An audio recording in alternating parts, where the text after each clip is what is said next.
Dumb Husky and his white cat Shizun. Chapter 67. This venerable one's heart felt anguish. Chenghuang Temple stood at the very edge of the extent of Chu Sun's powers.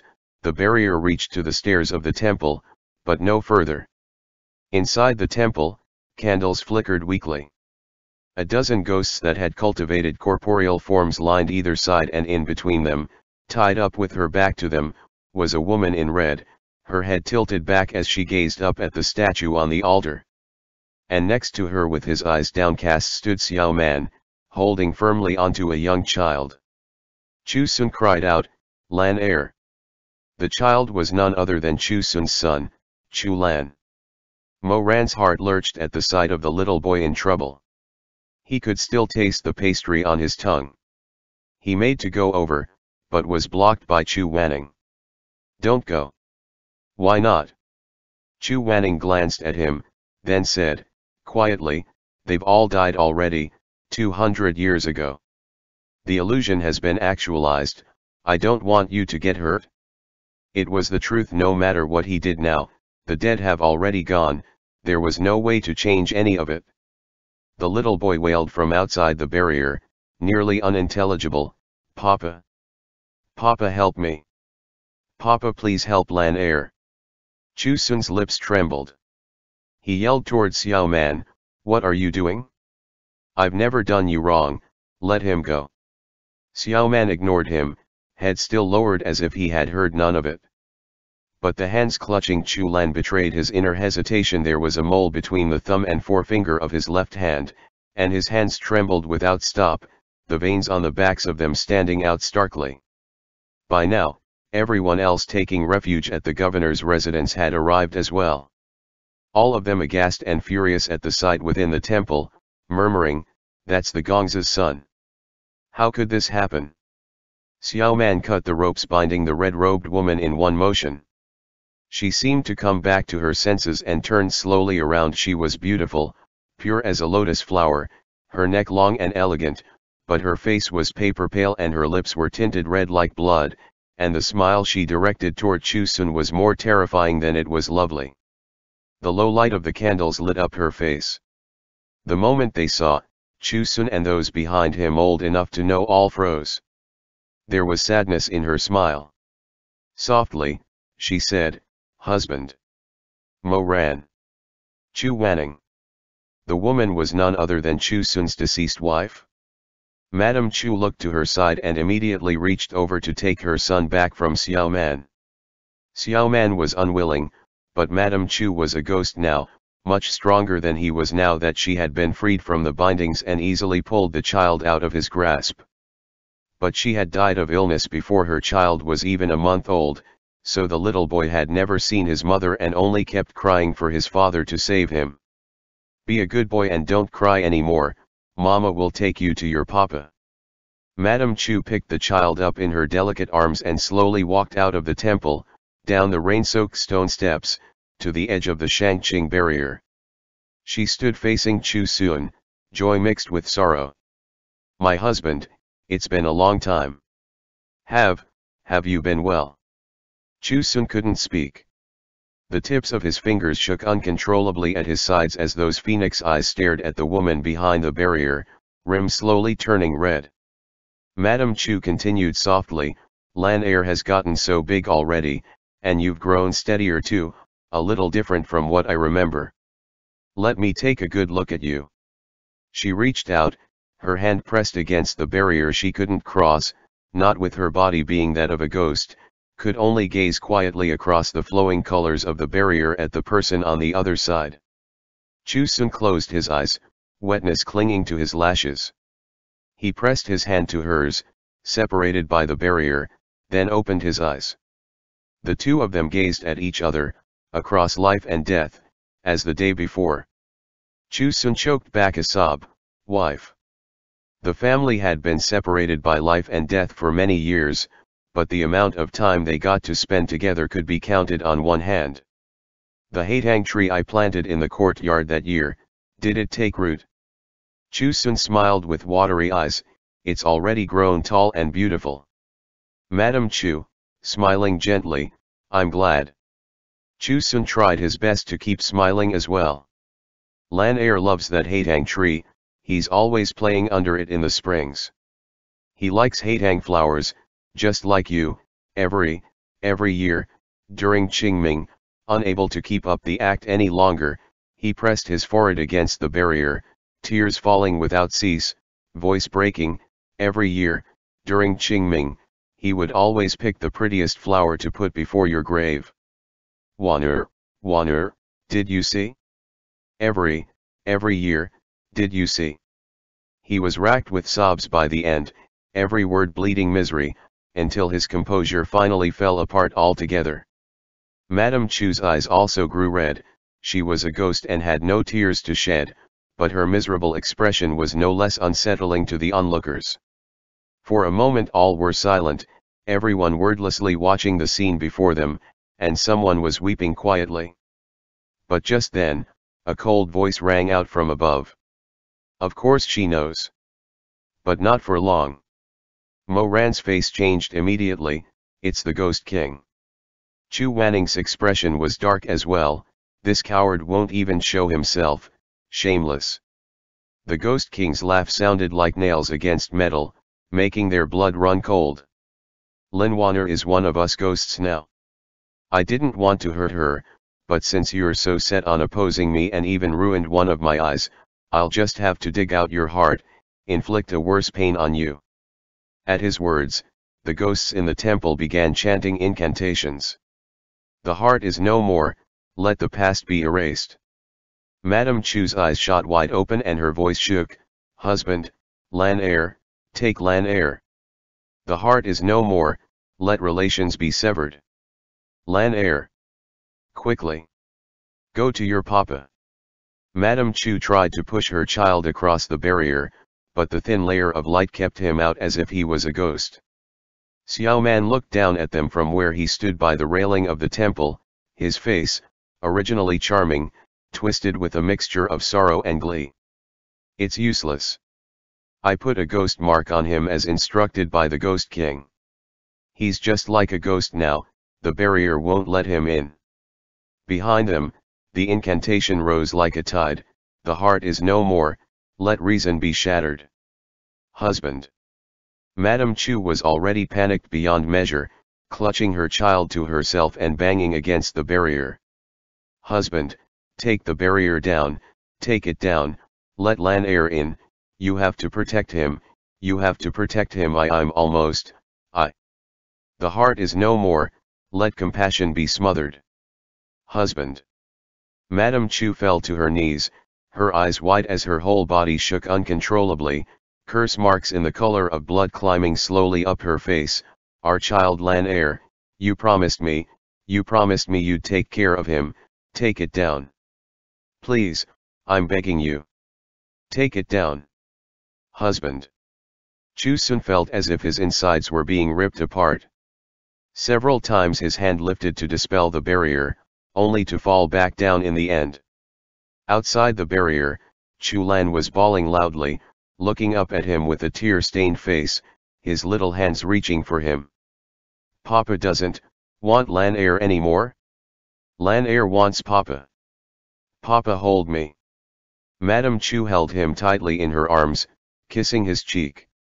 The pair of mother and son, one kneeling, one crying, both begging Shizun to take down the Shangqing barrier and let the child in. Suddenly, someone in the crowd yelled, Gongzi, you can't. You can't drop the barrier, that would doom all the hundreds of people left in Linen. That's the ghost's ploy. Gongzi. You can't drop the barrier. That's right, the barrier must be kept up. The desire to live made the common people kneel one after another and grovel toward Shizun, pleading, Gongzi, please, you can't take down the barrier, or everyone will die. Madam, please. One of them got down and bowed toward Madame Chu. Madam, please have mercy, please be benevolent, we will be grateful to you forever, please don't make Gongzi take down the barrier, you were always so compassionate, please, we're begging you. In an instant, other than the guards and a handful of the common people, everyone else was on their knees begging and crying, their voices drowning out those of Madame Chu and her son on the outside of the barrier. Shizun felt like he was standing on the point of a needle and being stabbed by 1,000 sharp knives, each blade growing barbs inside his flesh and tearing through his organs. Before him were his wife and son, behind him were the lives of hundreds. Tormented so, he felt as if he had already died, as if he had been swallowed by blazes and burned to ashes. But the chanting continued on, even more piercing than before. The heart is no more, let emotion be expunged. The heart is no more, let desire be dissipated. More and more curse marks climbed up Madame Chu's fair neck, nearly covering her entire face, and beginning to bleed into her eyes. She could hardly even speak anymore, only staring at her husband in despair as she strained to utter. If you, I will hate you. Take lan air. I hate. The curse marks oozed into her pupils. Her entire body shuddered, as if in agony, and she squeezed her eyes shut. I hate. A wretched scream tore through the air, but the end of it turned into a beast-like cry. Madame Chu's eyes flew open. Her gentle, almond-shaped eyes were stained the color of blood, and the whites of her eyes were all gone, for there were now 4 pupils in each eye. Waner. Shizun cried out with boundless sorrow, forgetting for a moment that the Shangqing barrier required its caster to remain inside, wanting only to be with his wife. But just as he was about to step out of the barrier, an arrow pierced through the sky and firmly into his shoulder, and the arm he was raising dropped back down to his side. It was a young man of the guard, still posed with bow in hand. He said to Shizun, self-righteously, Gongzi, wake up. You've always taught us that the righteous put the people before the self. Were those just pretty words? Will you toss away the lives of hundreds to save one person just as soon as it concerned yourself? An old woman next to the young man said shakily, put that bow down, how could you hurt the Gongzi? Everything is Gongzi's choice, Gongzi has already done his utmost, how could you? How could you be so ungrateful? As they argued, cries of fear suddenly broke out in front. Madame Chu had completely turned. She had held her child with such love only a moment ago, but she was no different from a beast now, howling toward the sky with saliva dripping from her mouth, her teeth growing longer by the second. And in her arms, Chu Yan's voice had gone hoarse from crying, but in between sobs he still called out, Mama. What answered him were Madame Chu's blood-red claws, piercing straight through his throat.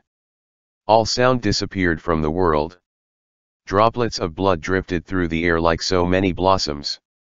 Just like that year, when Madame Chu had stood by the window holding her newborn child, watching the petals of newly bloomed haitang flowers dancing in the courtyard. She had cradled the child gently in her arms, singing softly, red haitang, yellow haitang, floating gently in the wind. Children in a land far away, missing their mom and dad. Red haitang. Yellow haitang. The hand that had caressed Chu Lan so tenderly that year tore into his skull, his limbs, his flesh. Floating gently in the wind. The rain came down in a deluge, blood pooling and flowing along the ground. The mother devoured her child's entrails. Children in a land far away. The eaves of Chenghuang Temple towered solemnly above them. The year Chu Lan was born, she had knelt before Chenghuang Temple and clasped her delicate, warm hands together in prayer. The chime of a clock had sent all the birds nearby scattering, and in the haze of the fragrant candles, she bowed down low to pray for her child's health and happiness, that he might live to 100 and have a life free from worries. Missing their mom and dad. Chu Yan's heart was dug out from his mangled body. Madame Chu sunk her teeth into it, insatiable, blood dripping from the corners of her mouth. Shizun broke down, clutching his head where he had fallen to his knees, bashing his head repeatedly against the ground. He wept, wretched and miserable, kneeling in the rain in the blood in front of his wife and son in front of all the people of Linen. he knelt before the image of God, he knelt in the mud underfoot. He knelt in the depths of sin, he knelt in the heights of virtue. He knelt in untold gratitude, he knelt in utmost hatred. He hunched over in the dust, his very soul torn apart and extinguished. Disintegrated into dust. A long while passed before someone finally spoke up in a trembling voice. Gongzi. Gongzi, condolences. Gongzi's benevolence will not be forgotten. Chu Gongzi is righteous, truly a kind person. Truly a kind person. Someone had pulled their own child close and covered his eyes so that he wouldn't see the bloody scene, only just now letting go to say to Chu Sun, Gongzi, you saved all of our lives. The madam and the little Gongzi, they'll surely ascend to paradise. Someone else spit out, take your child and get lost. Why didn't you and your child go to paradise instead? That person backed away timidly. But all of it sounded so far away. Chu Sun felt like he had already died. The voices sounded as if they came from across the ocean. In the torrential downpour, the man was covered in mud, that thin layer of transparent light separating him from his wife and son, the dead on one side, the dying on the other. Looking at the scene before him, Moran thought suddenly of his past life, when he had wantonly slaughtered the innocent, and wondered if he had created more than one Chu Sun, more than one Chu Lan, more than one Madam Chu. He looked down at his hands. For a split second, his hands looked as if they were covered in blood. But then he blinked, and it was only the ice-cold rain gathering in his palms and flowing down his hands. He trembled. But in the next moment, a warm hand took his. He snapped out of it like waking from a nightmare to find his little Shidi looking at him with concern. He looked so much like Chu Lan. Moran slowly knelt down to be eye level with him, like a sinner begging forgiveness from the souls of the dead, looking at him with eyes watery with rain and tears both. Chu Wanning said nothing, only reached up and pat him on the head. It's already happened. Chu Wanning said softly, it's all in the past already. You're right. A while passed before Moran wrangled out a sad smile. Lowering his lashes, he muttered, it's all in the past already. But even if it was all in the past already, it was all still things he had done. He hadn't killed Chu Lan, but how many people just like Chu Lan had died because of him? The more he thought about it, the more scared he was, the more it hurt. Why had he been so cruel? Why did things get so bad? End chapter. Dumb Husky and his white cat Shizun. Chapter 68. This venerable one can't bear it. Chu Lan was dead, but the illusion continued. Dawn was still hours away, the long nightmare is not yet over. The survivors returned to the residence, preparing to leave for Putuo Mountain as soon as the morning light breaks. It was hard to believe that someone could still carry on after suffering that kind of pain. If truth be told, it really did seem like all that remained of Chu Sun was a walking husk, his soul long since gone. Moran walked around the city and heard many people fretting. After all, Chu Sun had suffered so much that, leaving aside the possibility that he might be holding a grudge, even if he was still willing to lead everyone away from here, their chances were significantly diminished with him in such a state. But not everyone thought only of themselves. It wasn't many, but at least there were a few people who were genuinely sad for Chu Sun. They stewed in anxiety as they waited for the sky to brighten. But what arrived before the rising sun was that cold, now familiar voice, rupturing the heavy night sky and reverberating above the barrier. This time the Ghost King addressed not Chu Sun, but everyone else in the city. The sun will rise soon. This venerable one knows the lot of you plan to leave once it's daytime. But have you really thought it through? Putuo is a long way from here, there's no way for you to make it there in only one day. Once night falls, all of you will have to depend on Chu Sun for protection. But do you think Chu Sun will protect you? Mama. A child started crying from fear at the terrifying voice, burrowing into his mother's arms. Everyone was looking up at the sky. Only Shizun, standing in front of the residence and leaning against the hatang tree, had his eyes closed as if hearing nothing. His wife and son are dead because of the lot of you. Do you really think Shizun would actually protect you? He probably has something else in mind to avenge his family, something to make you lot wish you were dead. It's only human nature, after all. This venerable one was once human too, you know. Sure, there are kind people, but they're only doing it for their reputation. Humans are vile by nature, any so-called good person is just trying to get something out of it. But let's be honest, once forced into a corner, they're not going to care about whether other people live or die. The Ghost King's eerie voice echoed from above them. This venerable one has already said it before, but I wasn't going to take all of your lives. In fact, the living can serve us ghosts. If you don't believe me, just look at him. As he spoke, a black cloud billowed toward the barrier with Xiao Man standing on top. And, next to him, a kindly man of about 40 or 50. Someone called out in surprise, "That's Xiao Man's father." It's Xiao Man's father. Didn't he die? Even his body was dismembered, everyone saw. How could this be? The Ghost King continued, as one of the 9 kings of the underworld, even if this venerable one does not exert control over life and death like Emperor Yan Luo does, something like restoring the appearance of the dead is but a simple matter. If you serve me, I will grant you the lasting company of your deceased loved ones. But if you oppose me, you will end up like your Chu Gongzi, watching your wife kill your child with your own eyes, powerless to do anything about it. All were silent within the barrier. Will you really trust him? Trust that he won't take revenge for his wife and child? Do you really think he will take you from here all the way to Putuo? Someone glanced toward Shizun, eyes already flickering with malice. Shizun finally looked up from where he stood under the flowering tree to level them with a quiet gaze. He really didn't know what to even say at this point. A long while passed before he finally said, "It is already what it is, what would be the point in harming you now?" Ha ha ha ha ha. The Ghost King's ghastly laugh echoed from above the barrier. Very good, he says he won't harm you. If you believe him, then go ahead and go with him. But if you believe me. His voice thundered with increasing intensity, as if it might pierce through their eardrums straight into their hearts. If you believe me, you will be rewarded. I can bring back your families.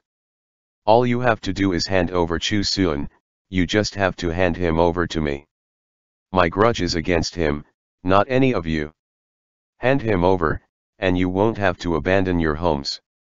Hand him over, and you can reunite with your family. Just hand him over, and it will all be over. The Ghost King's voice grew faint. I will be waiting at Chenghuang Temple, until the sun rises. The voice faded away. An odd sort of ruckus emerged from the deathly silence as all eyes in the crowd looked over at Shizun. Shizun looked back at them with a calm, even expression. Someone started muttering helplessly, "What should we do? What should we do, husband? I'm so afraid. Mama, I'm scared, I don't want to get eaten." Someone else said in a low voice, "The Ghost King isn't wrong. These supposedly kind people all just have ulterior motives, we've seen plenty of their kind before. Chu Gongzi may not have done anything yet, but just look at him, half dead the way he is, who's to say he won't do something crazy in the future?" Another person, hearing his words, whispered in agreement, "You're right. For all we know, he's nursing that grudge and just waiting to get all of us killed. Treachery at the 11th hour is hardly unheard of." Suddenly a rough-looking man stood out from the crowd and yelled, "Grab him. We can live if we hand him over." Everyone went silent. A few moments passed before a young woman stepped out and blocked in front of the man, her voice soft but determined, "How could you be so ungrateful? Have you no dignity as a man? Piss off." The man kicked the woman to the ground and spit on her face.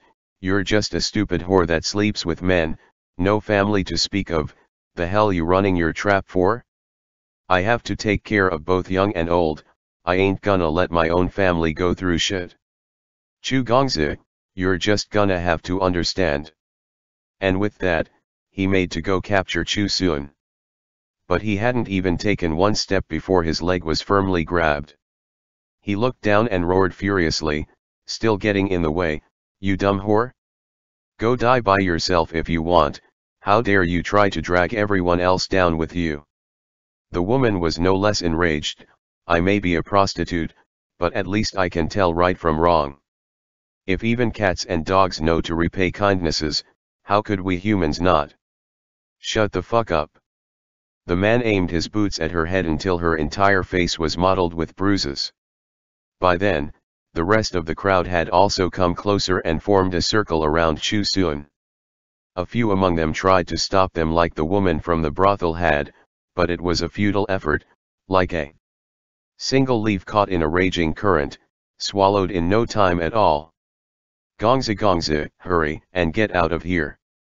An old woman yelled shakily toward Chu Sun, Chu Gongzi, go. Just go. Don't stay for the sake of these animals. Go. There was also the tender voice of a young child, stop fighting, mommy, daddy, don't hurt the Gongzi, don't hurt him. A maelstrom of commotion, disorder, and chaos. Chu Sun stood alone in the rain. He felt as if he was looking at a horde of ghosts that had crawled out from the very depths of hell. For a moment, he did want to leave. But then his gaze landed on those people, those living, breathing, crying people. He saw the young child, bawling as he tried to stop his parents. He saw the young woman who was the first to stand up for him, whose face was now bruised and swollen. He looked at the old woman, shaking in the rain, and the other dozen or so people standing with their backs to him, trying their best to stop the others. The foot that was about to leave paused.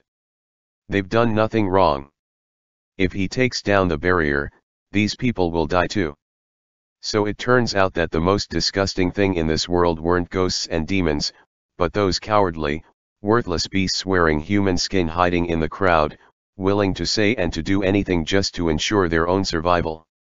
And, after it all, they would say, I just wanted to live, I'm pitiful and powerless, I've done nothing wrong. He had thought that the people he protected were all helpless, good people. But he was wrong. Those beasts took off their human skins now, revealing their ugly, snarling, blood-red faces. They were so well hidden, so well hidden. He didn't want to cry and bleed for those beasts in human clothing anymore, but they were so sly, hidden so well amongst the good, kind people, their faces laughing at him, delighting in his powerlessness. You have no choice but to save us, if you drop the barrier, we'll take the people you want to save, the people who were actually grateful to you, together with us to hell. You have no choice, however much it sickens you. You chose to be virtuous, you chose to be a good person. Since that's the choice you made, then it's only your duty to sacrifice yourself to save everyone else. If you refuse, then you're a swindler, a pretender, a fake, worse than animals. It was as if he could hear those people howling, could hear their shrill laughter, you have no choice. You have no choice. In that frenzied pandemonium, in the tempest of rain and wind, Chu Sun slowly lifted his head toward the heavens. Dawn was finally about to break. The relentless downpour had washed the blood from the stone steps of the Chenghuang temple. Chu Sun and those who had tried to protect him were all tied up, walking toward the temple. The scene was both sorrowful and laughable. Those people had tied Chu Sun up so tightly, smugly pleased that they had captured such a powerful person, completely unaware that Chu Sun could easily turn the ropes to ash with but a single spell. But he didn't. Nor did he take down the Shangqing barrier. Enough blood had been shed in Linen already. He didn't want any more innocent people to die just for his own revenge. And so it was that the thin layer of light protected them all, both the thankless beasts that turned on him and the people who stood sincerely by his side. They arrived at the temple, but the Ghost King himself did not appear. Instead, there was a candle giving off a black smoke that twisted into a dark silhouette. Why have you not dispelled the barrier? The moment it saw Shizun, that voice flew into a rage. Dispel the barrier. Shizun said, calmly, over my dead body. The black smoke let out a shrill shriek. Shizun, you must be mad. You. The lot of you kill him, else I'll take all your lives as soon as night comes. Daybreak. The first light of day lit up the endless night. The Ghost King, unable to maintain his form in the daylight, fled into the darkness. The candle giving off the black smoke flickered and went out. Shizun pulled himself together. Chenghuang Temple stood on tall ground. From here, he could see the morning mist shrouding gently about the mountains and the rivers, hiding the scars from view, and for a moment, everything looked like the days of old. It was a beautiful spring. Chu Gongzi, sorry. It's not that we're cruel and heartless or anything, it's just that the Ghost King holds a grudge against you for ruining his eye. We have no other choice. What are you all still yammering for? Don't drag it out, we don't want any surprises. I've got a family back there that wants to live. Who's more important, this one man or all of us? The righteous put the people before the self, his words, not mine. Chu Wanning stood in the distance, looking at that person of unknown relation to himself, his feelings complicated. Suddenly, a pair of hands covered his eyes. Chu Wanning whispered, what are you doing? Not letting you see. Why? You'll be sad. Chu Wanning was quiet for a while, his eyelashes trembling against the underside of Mo Ran's hands. I won't. I've already said that it's all in the past, already, 200 years ago. Mo Ran sighed softly from behind him, you little dummy, then why are my palms wet? He didn't know how long had passed, one incense stick, one shishan, or only a split second. Time blurred in this madness, this chaos. When Chu Wanning opened his eyes again, the Shangqing barrier had dissipated. Chu Sun laid in a pool of blood, surrounded by people and by ghosts, by demons wearing human skin, inhaling the scent of fresh blood. Ecstasy and guilt, calamity past, the rest of their lives now laid open. Agony and sin, the hearts of people, indistinguishable from those of beasts. The air smelled like death. The human realm or perhaps hell. It was difficult to tell. Slowly, the crowd dispersed.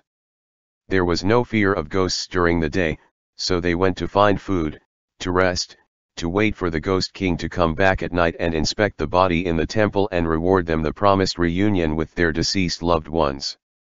Slowly, only a dozen or so people remained in the temple, weeping in grief.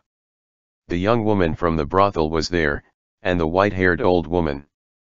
The young child, and his parents who had listened. A beggar, a scholar, a storyteller, a son of a once wealthy family, a widow holding her infant son, a teacher, and a farmer. No one else. But just as they wept over his body, the man lying dead in a pool of his own blood slowly opened his eyes. Gongzi. Chu Gongzi. Mo Ran's heart tremored. Unable to bear it, he said, no.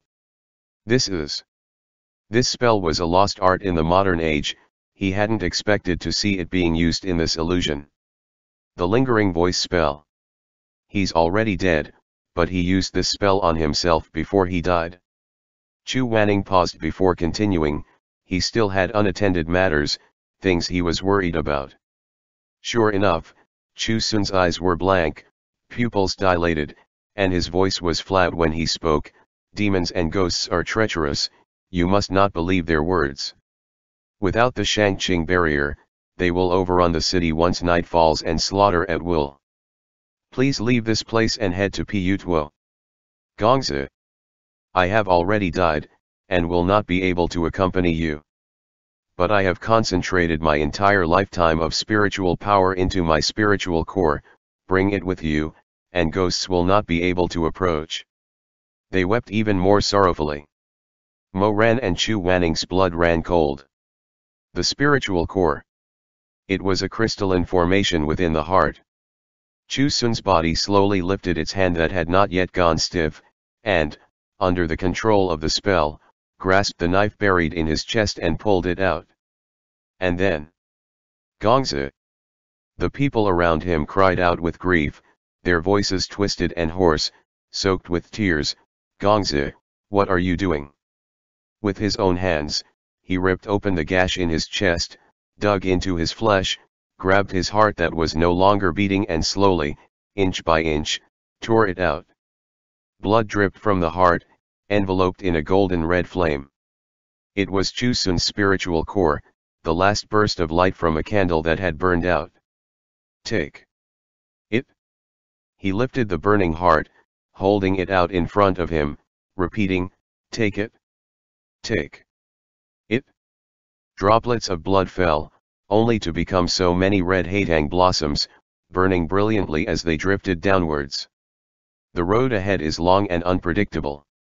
My life ends here, and I can do no more. Please. Please take care of yourselves. Watching the scene unfold before his eyes, Moran suddenly broke out in a cold sweat, feeling like there were thorns digging into his back. Scar. This scar. He suddenly remembered that, on Chu Wanning's chest, where the heart was, there was a scar there. Chu Wanning was extremely sensitive there, how could he forget? Whenever he looked at that light-colored scar as they entwined in bed, Chu Wanning's usually impassive face would reveal a hint of the desire that he kept suppressed. That expression made Moran's blood boil. So he always humiliated the person underneath himself in this way. But back then, he had never cared about Chu Wanning's past, and so had never asked how he got that scar, all the way until death. And now, in this life, he no longer had any right to ask. End chapter. Dumb Husky and his white cat Shizun. Chapter 69. This venerable one will learn from you. Was it a coincidence? Or, presently, his Shizun's chest wasn't something that he could see whenever he wanted, and he could only rely on his memory to recall that scar. That faint, crescent moon shade, it should have been purely the slashing wound from a blade. Unlike Chu Sun's, whose mark was made by that of 5 fingers piercing with force, leaving behind savage, bloody holes. It wasn't the same after all. Moran let out a quiet sigh of relief as he thought this. While Chu Sun and Chu Wanning were completely different people in personality, there were much too many areas of their persons that were alike, from appearance to as a cultivator, the life of all is our priority and the self at the bottom, to that long scar on the chest. With so many coincidences piled together, it really made one suspicious. Yet for some reason, perhaps it was because Chu Sun was overly gentle, completely different than Chu Wanning's cruel ruthlessness. Or perhaps because Chu Sun was someone married with a son. So, if Chu Wanning was Chu Sun's reincarnation, or if he was Chu Wanning himself, Moran felt he might not be able to take it, and he'd break down.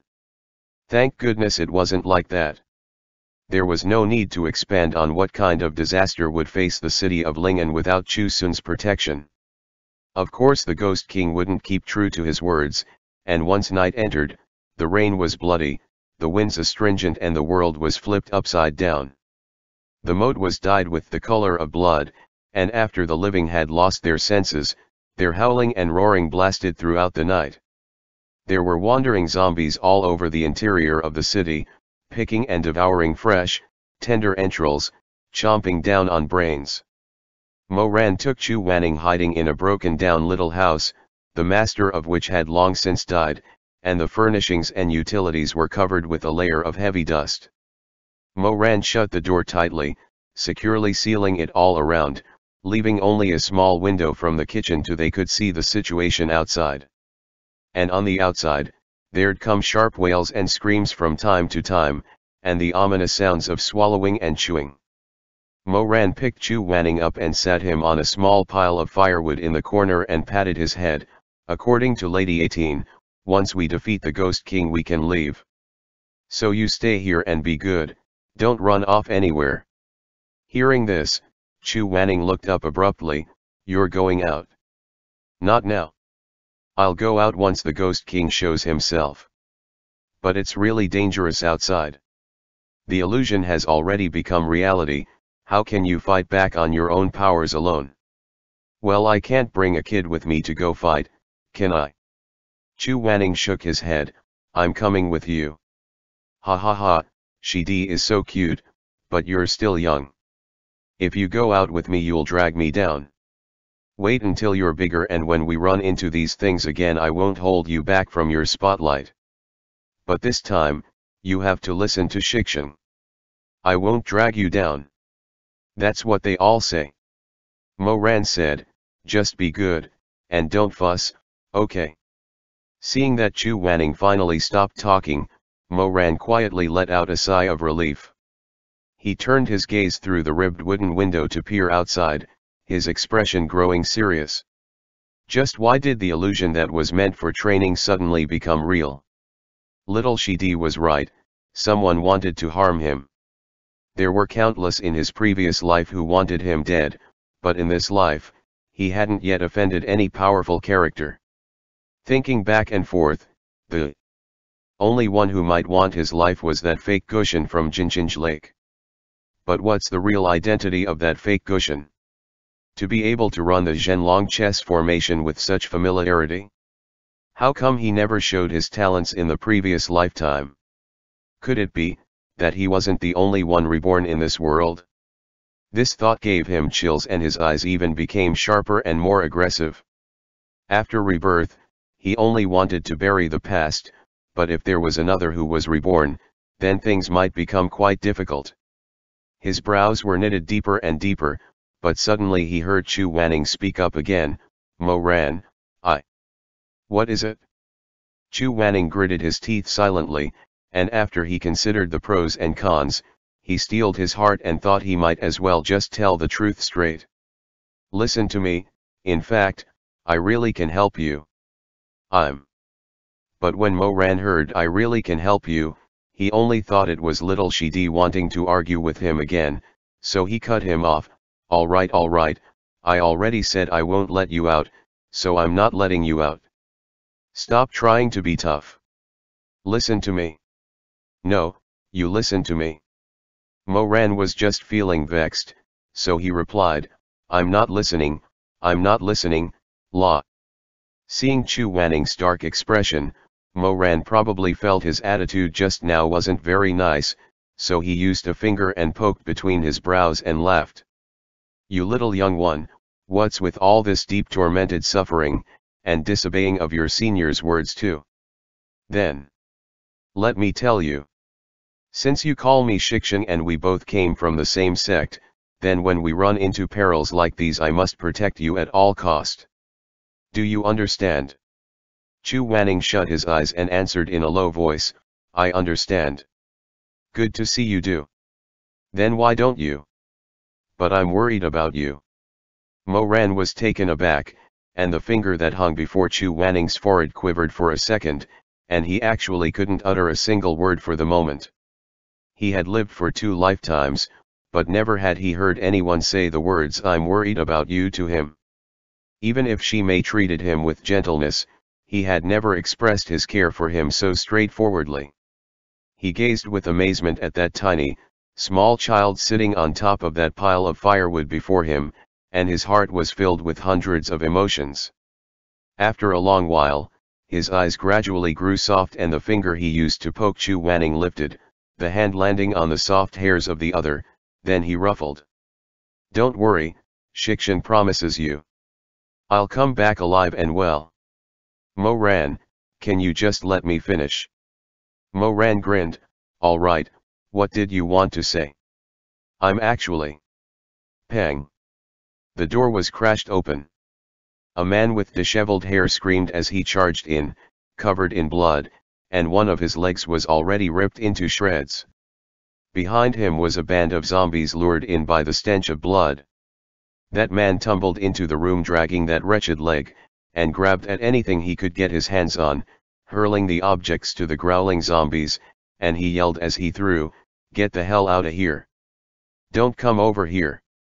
Get away. Get the hell away. Mo Ran cursed under his breath and blocked Chu Wanning behind him, a red light flashing from his hand, and Jiangui was summoned to shield. He turned half a face over. Shidi, hide yourself, absolutely do not come over. Then he attacked with the vine in hand, and started to slaughter the mob of corpses that had invaded the house. Although Jiangui and Tianwen were similar, but Chu Wanning hadn't yet fully passed on his moves to Mo Ran, and the weapon Mo Ran wielded in his previous life was a saber. He wasn't used to supple weapons, so while at the beginning of the slaughtering he wasn't losing, gradually it became obvious his power didn't match his heart. Jiangui was swung all over the place, when suddenly, the voice of a child sounded, crisp and cool. Left side, wrap around the wrist and strike 3 times, then jump in the air, swing around the back and sling out. Mo Ran had no time to think and followed his guidance to fight. The willow vine whipped upon the body of a zombie on the left, and with just one strike the zombie's arm was broken by the holy weapon, exposing bones. Normally, no one was bored enough to whip twice more, but since little Shidi told him to, then he might as well give it a try, no harm done. Thus he immediately struck the zombie again twice, then jumping up, he bent nimbly at the waist, flipped and slung out the vine whip straight behind his back. Thrash! Quite coincidentally, the next wave of corpses just happened to swarm in, and Jiangui that had stored 3 times the strength blew out a stream of blazing fire, blasting towards them. The band of corpses were instantly slashed by the brutal holy weapon, each of those zombies losing their heads, and when those heads had dropped to the ground they were still smoking with black smoke. Mo Ran was dumbfounded. He gave a shocked glance at the cool little Shidi sitting on top of a pile of firewood. This boy, he's pretty good. How do I move next? Mo Ran was now energetic, and he asked in excitement. Chu Wanning instructed expressionlessly, next, use your left hand and pat at your right sleeve. Oh, this action is deep and indiscernible, what move is it? Chu Wanning said flatly, nothing deep and indiscernible. You were swinging too proudly earlier, and the weapon lit a fire on your sleeve, that's all. Mo Ran awed, and looked down. Sure enough, that was the case, and he hastily patted out the fire Jiangui had started in a mess. This man's face sure was thick.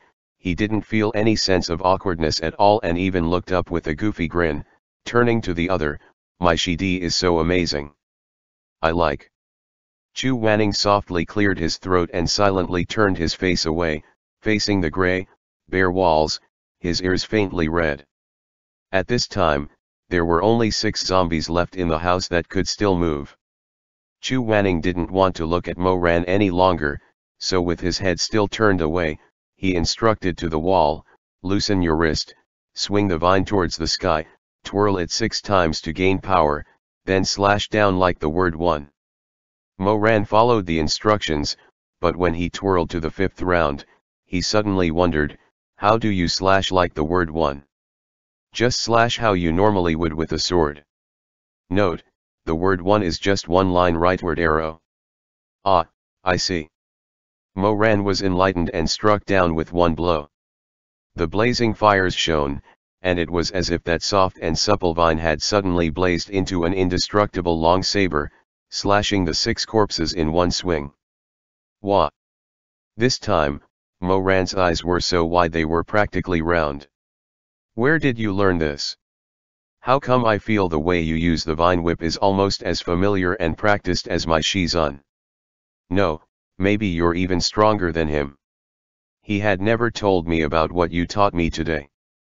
Mo Ran's smile widened, good, good, good, this is great. Now I don't ever have to take Shizun's grim face anymore. I'll just learn from you, ain't that more freeing? Chu Wanning shot him a glare, you scorn Yuhang Elder's grim face? Why don't you scorn my ire? Mo Ran withdrew the vine whip and blocked the door shut anew, then he pulled over a table to block the entrance, and laughed, you giving me a hard time is you being good to me. Us two here, we've technically gotten through hardships together now. Shizun remembers all the good you've treated Shizun with. From now on I'll dote on you like my own little brother. Never mind your grim face, even if you beat me up a couple times because you're unhappy I won't get mad. Chu Wanning's face darkened. Who wants to be your little brother? Then he hopped down that pile of firewood, unwilling to mind Mo Ran anymore, and instead went to check on the injuries of that man who had charged in. Unexpectedly, when he looked, Chu Wanning widened his eyes a little. It's him. Who is it? Mo Ran looked over curiously too and was also stunned. That Xiao Man. The one lying in a pool of blood and groaning in tears was indeed Xiao Man. He had suffered grave injuries, and after Chu Wanning had checked him over, he shook his head. Humans and ghosts were never meant to live in harmony. I imagine the Ghost King stopped caring for him once he was done being useful. He really deserved it?